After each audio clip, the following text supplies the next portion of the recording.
In 2019, a young couple ventured out to the Chilean forest to enjoy some camping. Their evening of fun and frolic would turn into a nightmare, as they were besieged in the night by strange visitors, seemingly not of this world. Over the course of several hours, this couple would be forced to confront the terrifying truth of the unknown. January 2019 was a hot year in Chile, with temperatures reaching as high as 40 degrees at times. A couple, Maria and Diego Martinez, both pseudonyms, decided to take advantage of the warmer weather and do some camping in the woods just outside Cajón de Maipo in Chile. On January 12th, they set off. They arrived in the morning and immediately got to work setting up what would become their campsite. It was perfect, situated right on the bank of the river. As the day turned into evening, they discovered that they were completely alone, as the other families camping nearby had all left. The nearest camper, they determined, was nearly a mile away. Not thinking much of it, Maria and Diego sat around their smoldering campfire, chatting and enjoying the evening air. By 11 p.m., they decided they were hungry and opened a can of soup that they had brought from home. As they ate their food, they noticed everything was quiet. Stars were out, and they couldn't help but gaze at them as they munched on their food. Maria had a helmet with a flashlight attached to it, which allowed her to see better. As the couple watched the sky, they both took notice of a peculiar star that was across from them on the horizon. It was bright, and it stood out amongst the darkened backdrop. Suddenly, this star abruptly descended. In less than a second, it was literally in front of them on the other side of the river, no more than 20 or 25 meters away. What they initially thought was a star turned out to be some kind of craft. They could see that it was transparent with a kind of hazy outline. It was approximately 15 meters long and was shaped like a disc. It had green lights that flashed in sequence. At first they were in shock. The light on Maria's helmet illuminated the object and surroundings for about 30 seconds. Realizing she had flashed it with her light, and afraid that it might have drawn attention to them, Maria immediately flipped off the light. It was at that point the craft began to very slowly approach them. It slowly followed the contours of the river, briefly retreating before continuing on its path. Suddenly Maria and Diego took notice of another strange object climbing over the mountain. Then, to their left, on another mountain about 3 kilometers from them, 3 more objects with lights were seen flying in different directions, but in a circular pattern. They were admittedly a little bit frightened by what they were seeing, though eventually the objects all sort of drifted away. They breathed a sigh of relief. They remained outside for a bit longer, but saw nothing.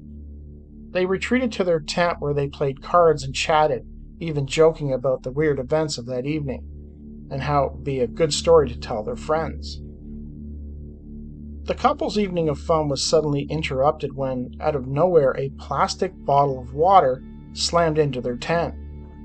Both peered out of the tent and saw nobody around. Even stranger, they had not seen another camper in hours, and they would have most likely heard somebody approaching their campsite.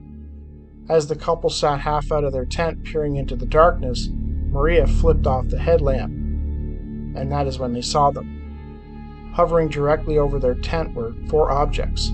It was an ominous sight. One was the same as the one they had seen earlier, while the others were smaller, about 4.5 feet long. Maria and Diego could not believe what they were seeing.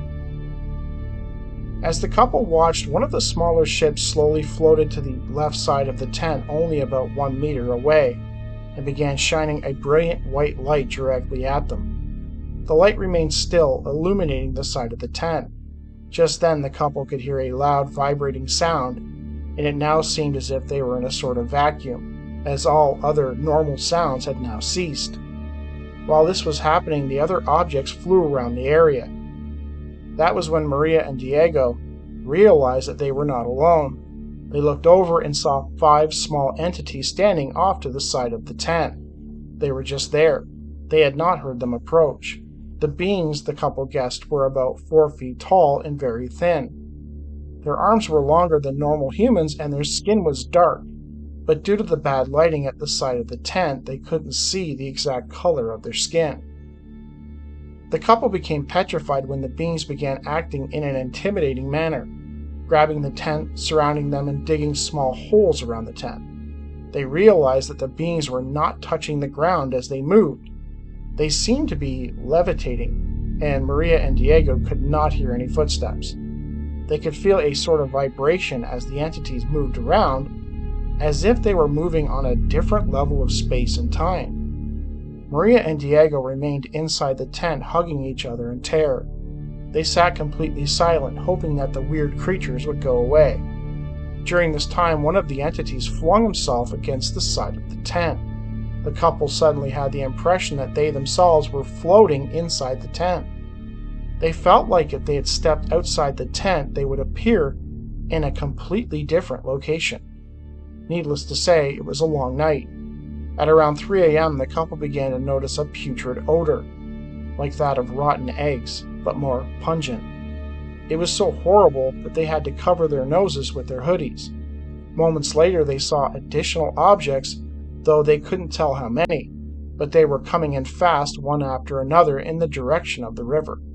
At this point, Maria and Diego began to hear people screaming near the river. Whatever was happening to them, it sounded horrible. The sound of men, women, and children screaming in pain filled the air. Diego suddenly realized that they were in great danger, that whatever was happening to the campers down the river was most likely going to happen to them too.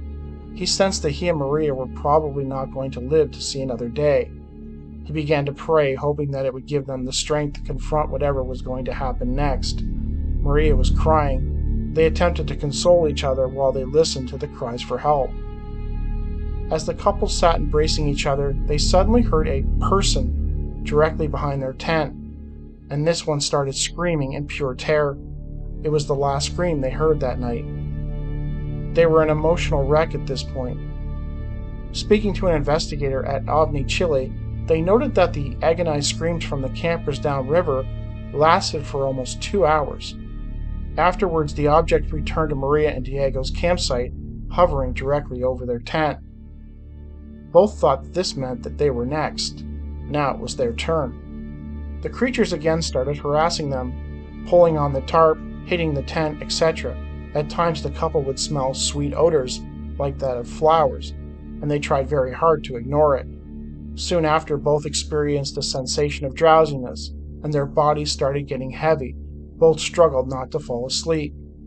They began to see green laser points of light inside the tent. There were many of these green laser points, which the couples compared to eyes spying on them. It felt as if these eyes were hypnotizing the couple, luring them outside the tent. At times both attempted to go outside, but they stopped each other from doing so. At other times they covered their eyes and attempted to remain calm. They noticed the more calm they were, the less the beings attempted to harass them. Maria and Diego both got the feeling that these entities were feeding off their fear and emotions. It was driving everything they did. According to Maria and Diego, it was all very difficult to explain. At times the entities would communicate telepathically with them, or at least they could hear something foreign inside their minds speaking, though they could not understand the language, which they described as, quote, complex. It just sounded like noises and hisses to them. There was nothing they could compare it to. They remained inside the tent. They attempted to keep their minds clear and calm, if only to counter the thoughts being placed in their mind by these creatures.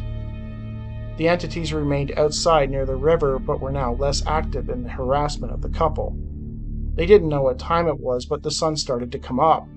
The craft and the entities still remained outside their tent, but now appeared to have lost interest in them. Soon the sun was shining outside.